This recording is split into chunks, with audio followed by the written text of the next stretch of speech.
You most likely heard a lot about the Han Solo movie before it even came out. For example, that they fired the original directors and that supposedly 70% of the film were reshot.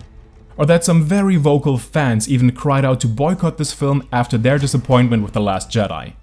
But did Solo really deserve all this negativity before it was even released? And did it deserve to bomb at the box office? In our opinion, absolutely not.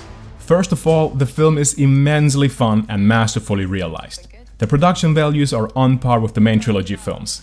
And there's also a great sense of humor, and the film is funny in all the right spots without ever going overboard with it. And personally, I thought it was cool seeing all these things that you've so far only heard about Han Solo in the previous films. But it's just because of that why some people have called this film unnecessary. You don't really get to see much that's really new, and you already know what the outcome is going to be to nearly everything that happens on the screen.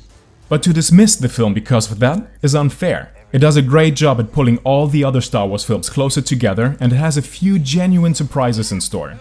Also, what had many fans worried was if Harrison Ford could be replaced as Han Solo. And while Alden simply is no Ford, he manages to capture the essence of the character and delivers a very solid performance as Han Solo. And speaking of characters, I really enjoyed the ones introduced in this film. The cast is colorful and interesting, and the performance of all the actors across the board is great.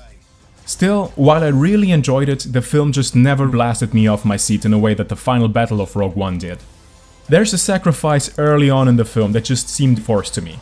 And I also found it a bit strange that stormtroopers keep a man-eating beast around in their camp as punishment for their deserters and traitors. And lastly, there's Solo himself. He doesn't really have much of an arc in this film. He's just a little less Solo in the beginning and a bit more so towards the end. All in all, he's pretty much the same character that you grew to love in the previous films, so that's not necessarily a bad thing. If you are one of those that listen to all the naysayers on YouTube, or if you let all the negative buzz surrounding the film during its production sway you to stay away from the cinema, then do yourself a favor and watch the home release of Solo.